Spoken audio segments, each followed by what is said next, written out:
Guys, mauday niya ang akong gipang chop-chop na mga puno sa saging kana siya.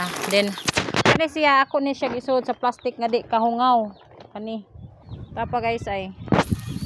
Kani siya guys, i-cultivate ko na ni siya guys. Maghuwat na lang ko ani nga naay motor kanin niya. Kay kani siya is 3 days pa rin ako cultivate pero kuha na mga lata na nga saging. Ay sayang man gud kaayo og di nimo siya i-cultivate, malata ra siya niya. Nay tendency nga di siya matubuan og mga mushroom. Kato ay kaunonon ko padto guys, pero pa man gud kay koy lugar karon kay daghan ko gitrabaho gud. Ako ra man pud usa nagtrabaho gud niini.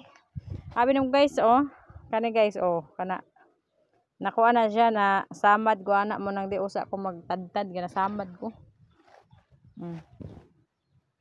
Ako na tanang result ana mga 15 days.